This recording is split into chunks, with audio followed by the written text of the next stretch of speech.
And so was Radio Trinidad born on August 31st, 1947. Yes, sweet glowing bird. Famous personality Paul Robeson.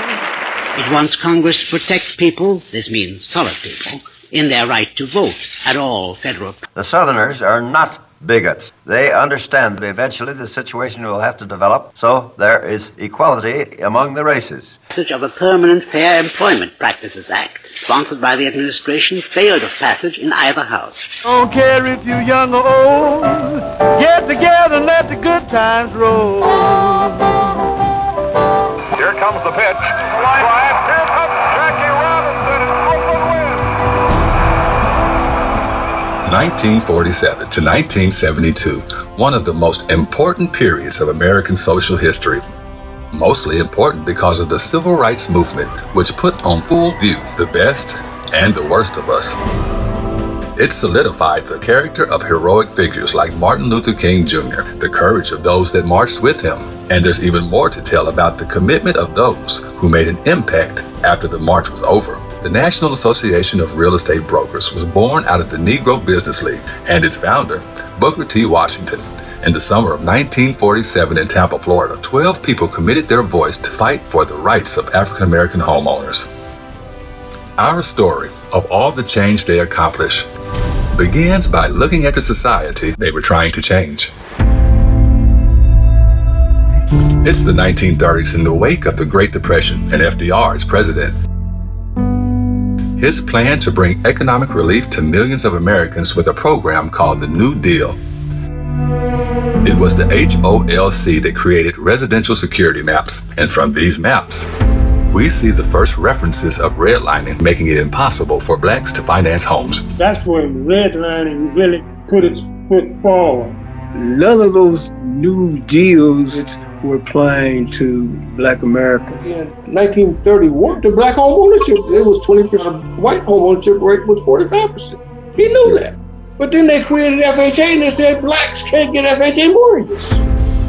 Black progress was further halted by rules called covenants, legal tactics that forbid the sale of homes to minorities, especially blacks. He told me to drive the Negro back from the central area. College idea, because the streets are still open. It was called Negro removal by the Negroes and by the people who were sympathetic with them. It was a cruel thing, and that's what it was. It almost always tore down the homes of black people, poor people. It was illegal by deed for black Americans to own real estate. It wasn't because of a lack of desire. It was because of the laws that were on the books at that time that did not allow us to do so. At the very same time that America refused to give the Negro any land, through an act of Congress, our government was giving away millions of acres of land in the West and the Midwest. Many white Americans, their families are still enjoying the riches of that homestead. Not only that, they provided low interest rates in order that they could mechanize their farms. Not only that, today, many of these people are receiving millions of dollars in federal subsidies not to farm, and they are the very people telling the black man that he ought to lift himself by his own bootstraps. Truman desegregated the military in 1947. That was an opening. Many African American businesses took on the conscious role of strengthening the black community by employing its own and developing community leaders in the process. Visionary men and women inspired by the need of accessible housing for returning veterans. They watched soldiers come back that had to be relegated to Detroit ghettos and Chicago ghettos.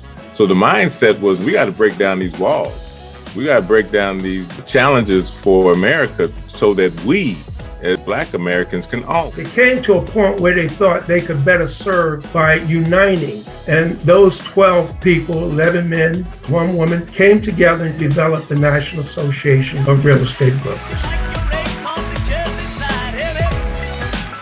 early accomplishments of the nation's oldest black national trade organization saw the likes of W.D. Morrison, NAREB's first president, who coined the name Realtist and also established its motto, democracy in housing. Presidents like George Harris, the only president to serve 3 terms. And it was Q.V. Williamson who established NAREB's headquarters in Washington, D.C. Well, the only way to make real change is to have real wealth. I think when everybody else was not at all familiar with real estate, the leadership of NAREB understood one of the best ways to build wealth is with real estate.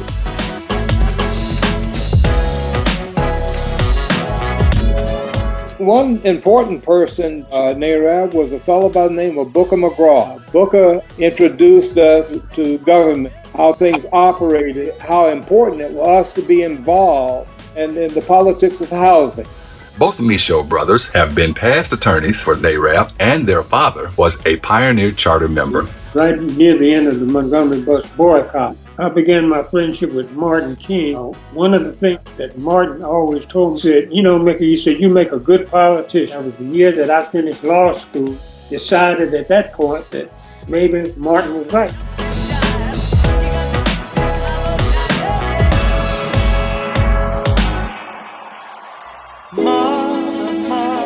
It's something that Martin said one time, and it rung a bell with me.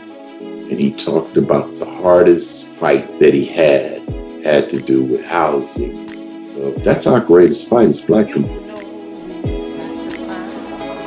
I think the best example is that many who voted for civil rights legislation in 64 and even 65 of the Voting Rights Bill refused last year because it dealt with an issue applicable to the North, the whole housing question. And this, it seems to me, was the greatest expression of the hypocrisy. Good evening. The Reverend Dr. Martin Luther King, 39. Hostile of nonviolence in the civil rights movement, has been shot Martin to death. Luther King was shot and was killed tonight in Memphis. Oh, you know we've got to find a way. The civil rights movement of the 60s and 70s is very similar to current times. I am for law and order. I am the law and order candidate. Back then it was Black Power. Today it's Black Lives Matter. However troubled they may be, looting and arson have nothing to do with civil rights. But what we are now seeing on the streets of our cities has nothing to do with justice. Black America had a kind of patience with their struggle in yesteryear. Well, in my opinion, it just left from frustration, you know. But people will not be that patient today. So looting is what you do. We learned it from you.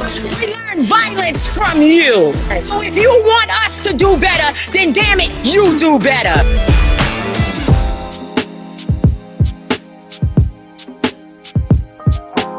James E. Haynes Sr., NAREB's first Young Turk president, built the longest leadership coalition in NAREB history, and in doing so, paved the way for women to be elected to the presidency.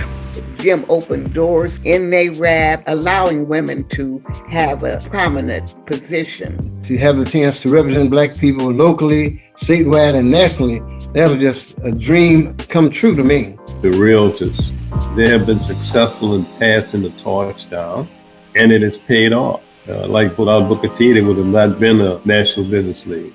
Tom L. Holmes.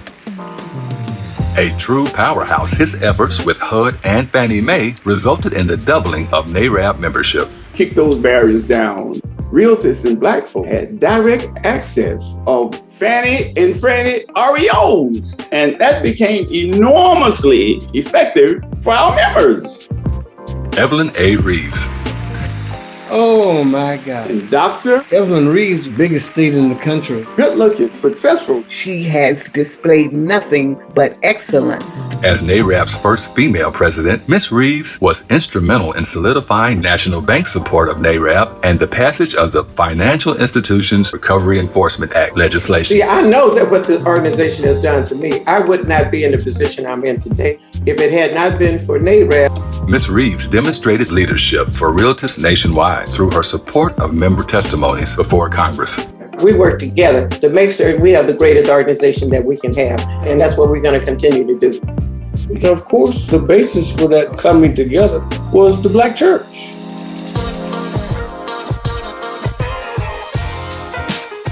Honorary President Ray Carlisle served behind the scenes of many of NAREB's past presidents. Past President Ed London, along with NAREB's Atlanta-based Empire Board, successfully sued the Metro Listing Service. Because the president had been set by the local board here, and so other boards in other regions filed similar suits. The second woman president of NAREB served with distinction, also establishing the Sheba State of Housing in Black America. So we have impacted the whole country in helping those who are disenfranchised. The theme of Julius Cartwright's administration was a new era of leadership, and he went on to expand Sheba Solutions. So much to deal with when you start talking about the state of our housing in Black America. We actually stretched it out over 6 different events throughout the course of 2 years. Strategically released the first report at our national convention. NAREB has always been involved in Black folk obtaining home ownership. The leadership of Clifford H. Turner brought national prominence to NAREB in the aftermath of Hurricane Katrina. William T. Roby, currently the National Association's oldest serving member, was intentional in his efforts for NAREB to be a family. So we have fought for democracy in housing throughout the years. Faced with the pandemic, there was great concern about technology during my administration, but everybody began to learn and we did it together. Past President H. Bernie Jackson established the HUD One America program, which still stands as America's model diversity initiative. We are minorities, and to stay straight to that point. Exemplary models of leadership. Unapologetically Black real estate professionals. To not just participate, but lead the fight for fair housing in America. Without NAREB, you don't have anyone as a voice to the Black community. Realtors devoted to Black excellence. Aspire to be the best, to move this organization to its fullest. Relentless in the effort of removing the barriers to Black ambition. 1947 was the beginning, but we are still needed and still relevant. Defender of Black aspiration.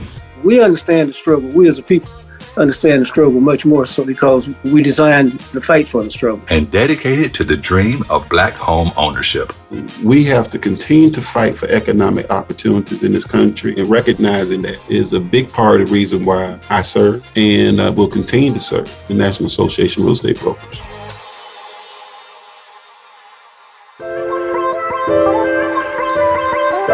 The 75-year-old institution has positioned itself as the voice for engaging our nation's lawmakers on the issue of democracy and housing. I mean, this mission was brought to me from my dad, but it has been in my heart ever since, regardless of what administration comes in. We stay firm to our mission, which is providing affordable housing to Americans. NAREB has a long history of great men and women. I think it's great doing these videos and tributes because the story should be told.